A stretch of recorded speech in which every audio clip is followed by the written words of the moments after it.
Olá pessoal, eu sou o Bruno, acho que a maioria já sabe. Hoje é o primeiro e espero que seja o primeiro de muitos episódios do nosso Historicamente Falando. E por que esse nome? Em conversas informais com uns amigos no dia a dia, né? Volta e meia eu tento puxar um assuntozinho lá relativo à história. Aí vem a minha frase, historicamente falando, isso. Por isso eu coloquei esse nome, historicamente falando.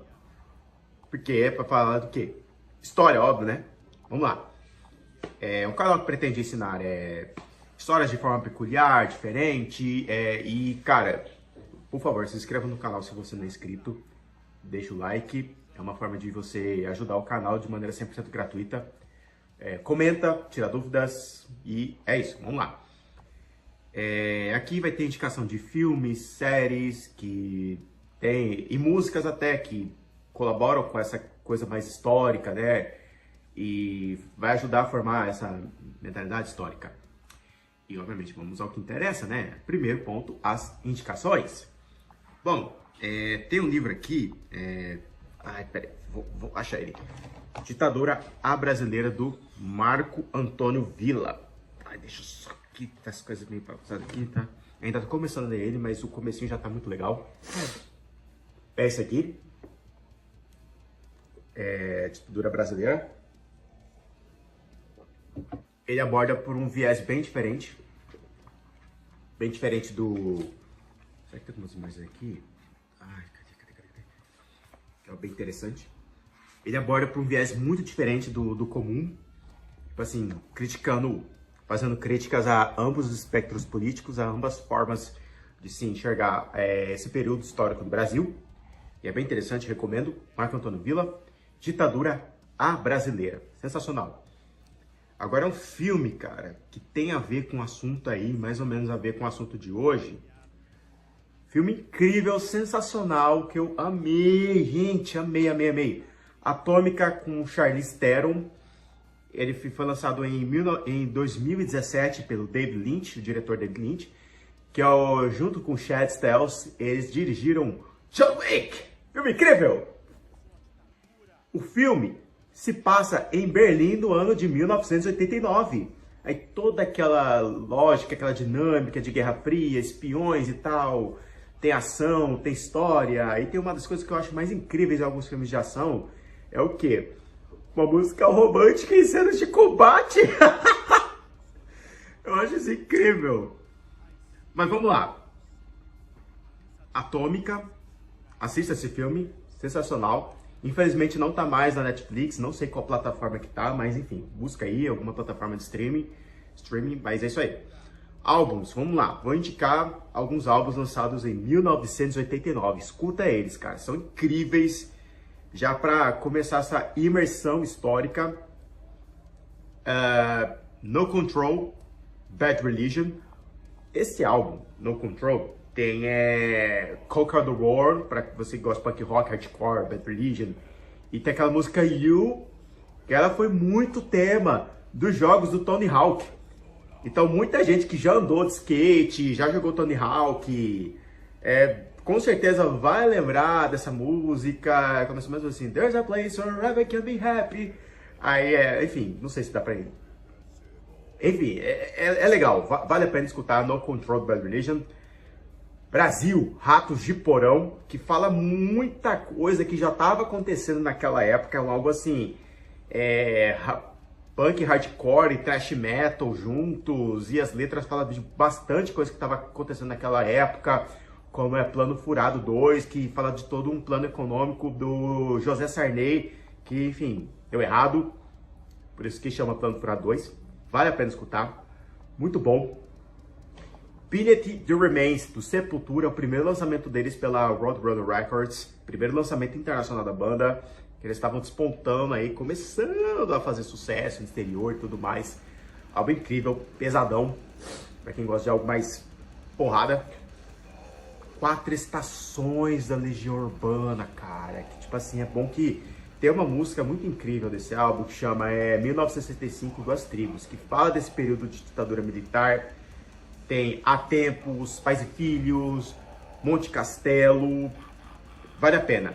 E Bleach, a estreia do Nirvana antes daquela explosão do Nevermind, olha só, em 89, olha só quanta coisa interessante, só em 1989.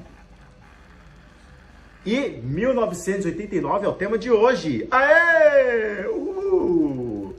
Mas antes, eu preciso falar de algo muito legal que aconteceu no ano de 89.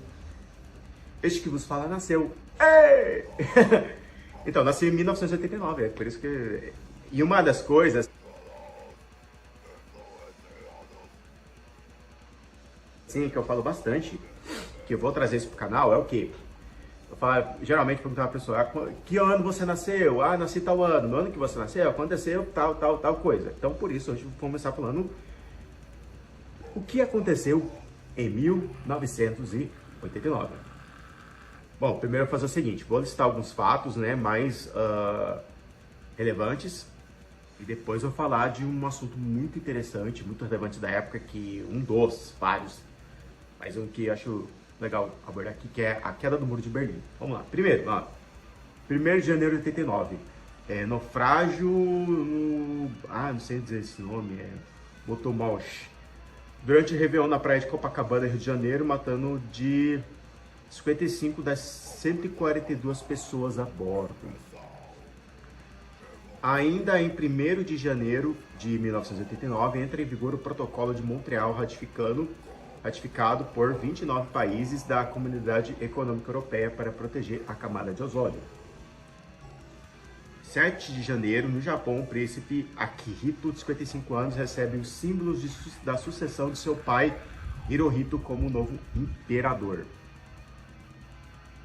20 de janeiro de 89, o presidente George W. Bush toma posse como 41º presidente dos Estados Unidos. 5 de fevereiro, 2 dias antes de eu nascer. 5 de fevereiro, retirada da União Soviética no Afeganistão. Esse é um assunto muito importante, porque essa guerra que aconteceu no Afeganistão com a União Soviética e teve o exército americano lá, enfim, gerou todo um impacto naquela região que foi para a posteridade, né?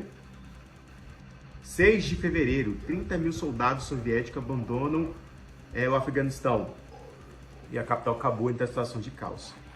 Infelizmente, até em caos até hoje. 7 de fevereiro, dia do meu aniversário. O conflito nacionalista entre Armênia e Azerbaijão causou 91 mortes e 532 feridos, segundo fontes oficiais. Então, cara, bem tenso. Até hoje está em situação de conflito, né? Na verdade, teve um bom período de cessar-fogo, aí depois, alguns poucos anos atrás, acho que 2019, 2020, não lembro exatamente, de novo, né? Conflito entre Armênia e Azerbaijão pela disputa de um território ali entre os dois chamado Artsakh. Dia 9 de fevereiro. O governo da Alemanha Ocidental proíbe o partido neonazista no país. 2 de agosto, morreu o cantor e compositor Luiz Gonzaga, rei do Baião, né? Infelizmente, muitas pessoas queridas, muitos nomes sensacionais faleceram em 89. 21 de agosto, ocorre uma manifestação em Praga, Tchecoslováquia, no 21º aniversário da Primavera de Praga. Ainda em 21 de agosto, morre o poeta, músico brasileiro Raul Seixas, Raulzito, né? O maluco, beleza? 15 de novembro, centenário da Proclamação da República. Proclamação da República nada mais que foi um golpe militar, mas isso é um tema para um outro vídeo que eu vou esclarecer melhor esses fatos aqui. 3 de dezembro, encontro dos presidentes George Bush, W. Bush, o pai, tá? Não o filho, e Mikhail Gorbachev anuncia o fim da Guerra Fria. 17 de dezembro, Fernando Collor eleito presidente, né? Depois de pouco mais de 20 anos de ditadura, enfim, teve eleições diretas e Fernando Collor foi eleito. Entre o dia 9 e 10 de novembro daquele ano, houve a queda do Muro de Berlim. Esse fato representou o fim da Guerra Fria. O muro foi erguido em 1961 para conter o êxodo que estava ocorrendo na Alemanha Oriental para a Alemanha Ocidental. Então, vamos lá, contextualizando. Acabou a Segunda Guerra Mundial e a Alemanha, principalmente Berlim, foi dividida em 4 zonas. Exército de 4 países ocuparam aquela região: França, Estados Unidos, Inglaterra e União Soviética.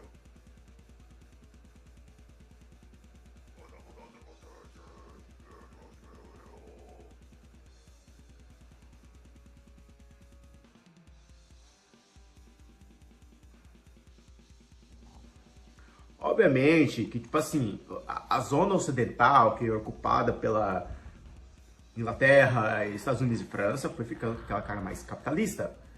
E o lado oriental, que de influência soviética, foi ficando com aquela cara. Enfim, e com o passar do tempo, pessoas do lado oriental foram migrando para o lado ocidental.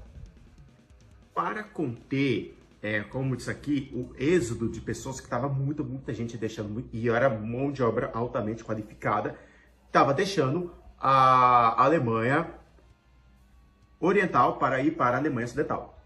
Pouquinho a pouquinho, o líder, né, da Alemanha Oriental, cara, que eu esqueci o nome, a Alemanha Oriental chamava de República Democrática da Alemanha, Alemanha Oriental.